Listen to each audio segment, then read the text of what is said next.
E aí pessoal, tudo bem com vocês? Eu espero que vocês estejam maravilhosamente bem e hoje eu lhes trago uma partida muito interessante. Foi jogada entre Hans Niemann e Vishwanathan Anand no Tata Steel da Índia, o torneio de rápidas mais importante do país. E eu escolhi mostrar essa partida porque o Hans Niemann roubou uma das linhas do seu grandíssimo amigo Magnus Carlsen, tenho certeza que eles se dão extremamente bem, para jogar contra o Vishy Anand. E na verdade virou uma partida incrível. Vamos lá! Vem peão em E4 por parte do Hans Niemann, peão em E5 por parte do Anand, cavalo em F3, cavalo em C6 defendendo o peão.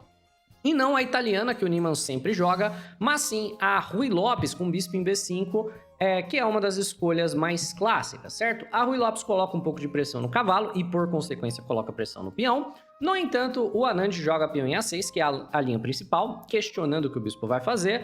E algo interessante para vocês saberem é que o jogador de brancas nunca de fato ameaça ganhar o peão das pretas, a não ser que o peão das brancas esteja defendido também. Então, nesse caso, se bispo por cavalo, tomaríamos de volta com o peão abrindo a dama, e se cavalo por peão, porque o peão das brancas está solto, um simples dama em D4 resolve a questão e a gente recupera aqui o material. Na partida, então, vem bispo em A4, cavalinho F6 ameaçando o peão, e a variante Andersen com peão na casa de D3, por conta dos matches entre Paul Morphy e Andersen, né? A6 é conhecido como a defesa Morphy, e D3 é conhecido como a variante Andersen. E agora que as brancas defenderam o peão de E4, o jogador de pretas tem de fato que se preocupar com a defesa do seu peão. Não pode jogar um lance passivo como bispo E7, porque senão vai de fato levar bispo por cavalo, peão por e cavalo por peão, e você não tem nenhuma maneira de recuperar o material, você só tá com um peão a menos. Então, o Vishy Anand joga bispo em C5, que é uma defesa tática para essa mesma ideia. Se bispo por cavalo for jogado, peão toma, cavalo por peão for jogado, porque temos um bispo em C5, a gente joga dama em D4, ameaçando checkmate, ao mesmo tempo que ameaçamos ganhar um cavalo, e a posição está completamente ganha para as pretas. Parece que bispo em E3 defende, porque depois que você toma o cavalo, vem D4, teoricamente parece que recupera o material, mas na prática, dama por E4 vem com tempo em G2, brancas estão completamente perdidas, né? Recuperam o material, mas vão perder completamente a iniciativa e no mínimo aqui pretas ganham a qualidade com dama por F1, já que a única defesa possível é dama em E2. Então assim, pretas vão ganhar material de maneira independente do que for jogado, tá? Na partida, obviamente, o Hans Niemann não vai capturar o peão, o Niemann vai jogar nenhum dos lances principais. Porque nessa posição, normalmente você faz o roque e agora você de fato tá ameaçando ganhar o peão, e aí as pretas jogam B5. Ou senão você joga C3. E agora que não tem o dama D4, as pretas de fato têm que defender o peão e pretas jogam B5. Mas o Hans Niemann estava assistindo as partidas do Magnus e ele viu que o Magnus Carlsen joga bispo em G5, que é um lance raríssimo, uma linha quase nunca vista. E a razão pela qual o Magnus joga isso é para sair da preparação dos adversários, e ele jogou isso daqui contra o Vincent Keimer recentemente e ganhou do Vincent. Essa linha é pouquíssimo estudada, raríssima, e agora é uma ideia que antes era só jogada pelo Magnus e agora é jogada pelo Magnus e pelo Hans Niemann. Qual a ideia de bispo em G5? É colocar uma cravada para pressionar o jogador de pretas, né? Vem o H6 questionando o bispo, mas bispo em H4. E basicamente, o que o Niemann está tentando fazer é cutucar os cavalos com os bispos para tentar provocar lances de enfraquecimento como B5 e G5, que você pode acabar se arrependendo de fazer. Se você jogar qualquer um desses dois lances, pode ser que você queira voltar os peões depois para você ter algum lugar para fazer o roque. Vem o B5 por parte do Vishy Anand, que é o lance da máquina, bispo B3 e D6, simplesmente solidificando de uma vez a cadeia de peões e não comprometendo peão na casa de G5, mas essa cravada é uma cravada bem chata. Se você jogar G5, a gente fica se perguntando onde exatamente as pretas vão querer rocar. Vem C3 das brancas, preparando para jogar peão na casa de D4 e bispo em B6 para tirar tempo do lance, né? Porque aí se o peão em D4 vier com o bispo aqui, você vai ficar numa circunstância onde você não tem muito tempo para reagir, talvez você queira tomar o peão. Agora, com o bispo em B6, se as brancas jogarem D4, você tem tempo, por exemplo, de contra-atacar com G5 e pegar o peão de E. Na partida, cavalo em D2, segurando isso, roque do Vishy Anand, que é um lance muito curioso, porque se você roca, você, teoricamente, permanentemente perde a habilidade de jogar G5, e cavalo em F1 por parte do Hans Niemann. E aí vale a pena falar, por que eu falei que você perde permanentemente a habilidade de jogar peão em G5, né? Porque depois de rocado, tem um tema, vamos dizer que brancas jogam qualquer coisa aqui, sei lá, H3. Se você jogar G5, existe um tema, que é um tema muito legal, de sacrifício na casa de G5, com a intenção de manter a cravada e expor o seu rei. Então aqui, cavalo por G5, peão toma e bispo toma, e brancas estão melhores, porque trocaram um cavalo por 2 peões, que não é uma troca nem tão desigual assim, e vão pressionar essa cravada mais e mais, jogando lances como dama na casa de F3, e expuseram completamente o seu rei. Agora, olha que interessante. Hans Niemann joga cavalo em F1. A intenção de jogar cavalo em F1 é jogar cavalo em G3 e, teoricamente, né, forçar as pretas a jogarem em G5. Se você jogar, sei lá, bispo E6, o cara joga cavalo em G3, parece que o bispo tá preso. Mas, novamente, se você jogar G5 para coletar o bispo grátis, cavalo por, e o jogador de brancas está completamente ganho. Quando você toma, o bispo toma de volta, o ataque das brancas é muito forte. Ele tem uma maneira simples, por exemplo, de pressionar essa cravada e você tá no sal. Na prática, na partida, o Anand joga o G5 mesmo assim. E ele fala, manda ver. Sacrifica para você ver o que vai ter. E o cavalo em F1 é a razão pela qual o G5 pode ser jogado pelo Anand.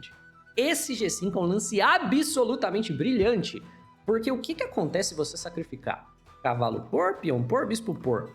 Para e pensa, pretas jogam, você tá vendo que a barrinha tá dando vantagem para as pretas, vai. Por que as pretas estão ganhando? Tenta entender. Não é bispo por F2 que é temático, não é bispo G4 que é temático, não é rei G7, não. É um lance monstruoso, cavalo por E4, ameaçando mate. É isso aí, se você tomar a dama que está sendo sacrificada, vai vir bispo por F2 cheque, rei E2 é a única resposta possível, e o problema não é que bispo G4 ganha a dama, o problema é que bispo G4 ganha o jogo, é cheque mate.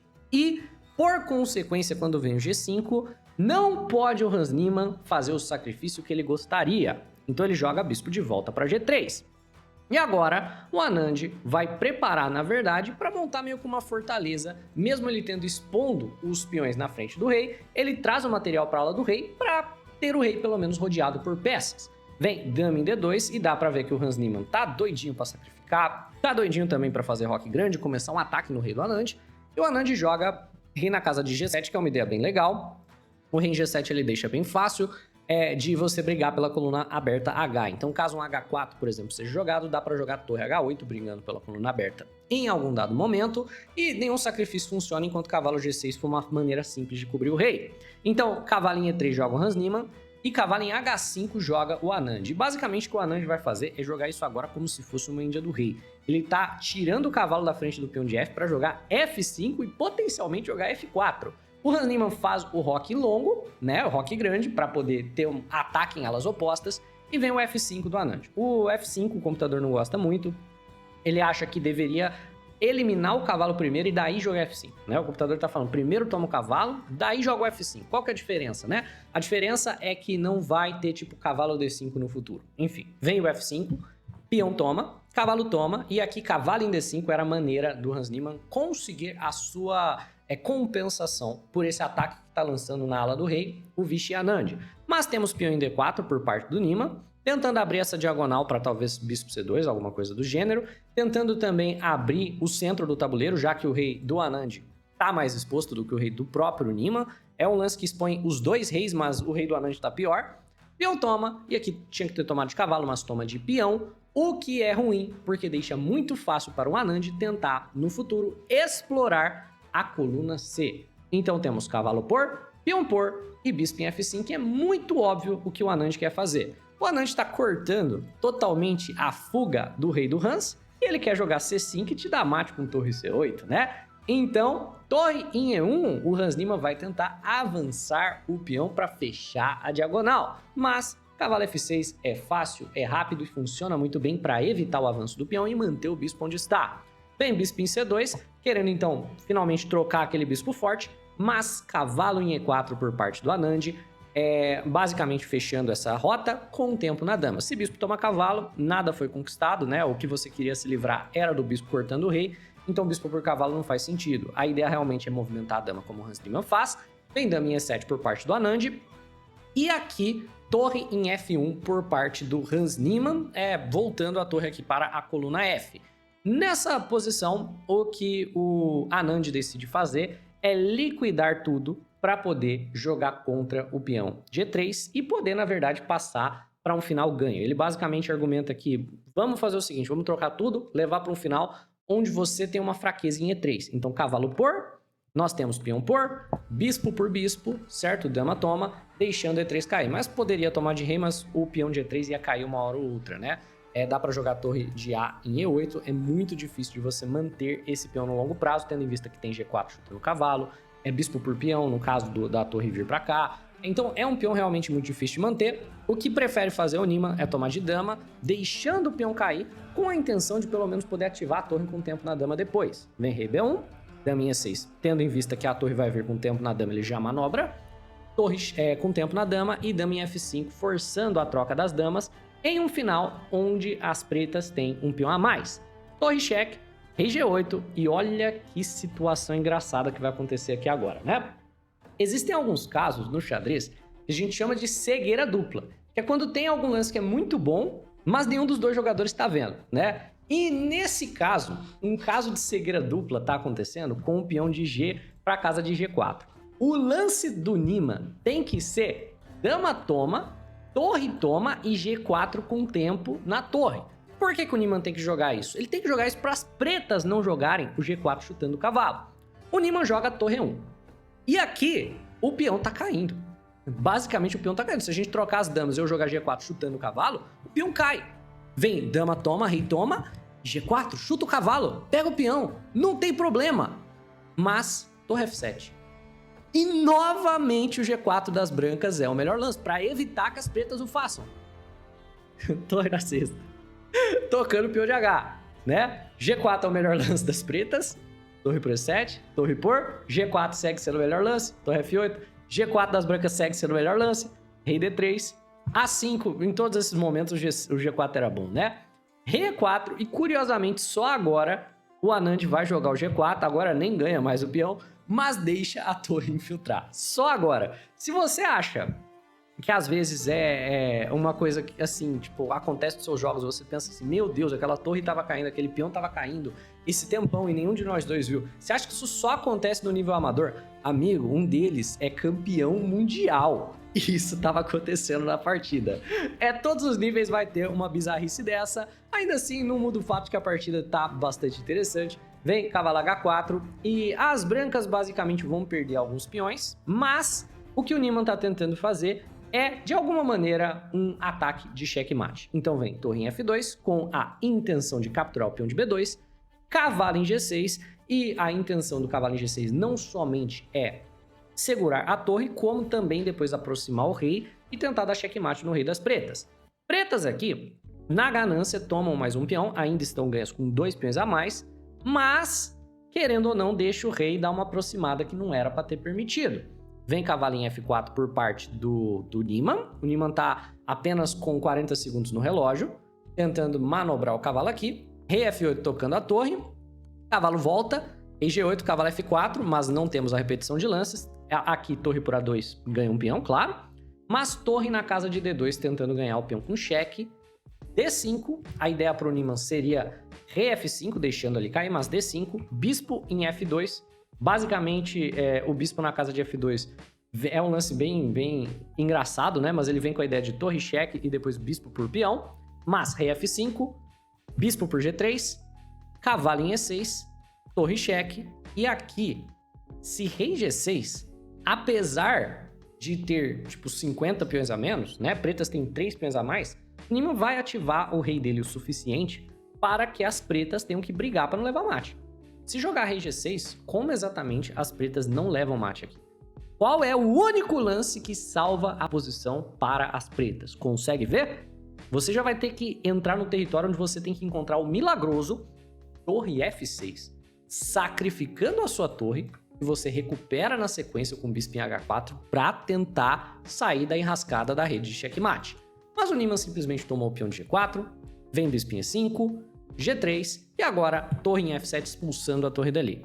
Torre cheque em H7 e é uma questão de será que o Anand consegue ganhar esse final com esses muitos peões a mais ao longo aqui da ala da dama? E a resposta é sim, ele consegue. No entanto, ele vai precisar de uma técnica de final refinadíssima e eu tenho certeza que a maior parte de vocês vai achar um espetáculo a posição final. Vem torre B8, certo? Rei G6, basicamente deixando o peão cair, com a intenção de depois tentar novamente uma rede de checkmate para com o rei das brancas. A ideia seria torre em F2, indo atrás do peão de A, cortando escapes do rei, H5 e afins. Beleza, vem torre cheque, então tentando desativar o rei e não tomando o peão.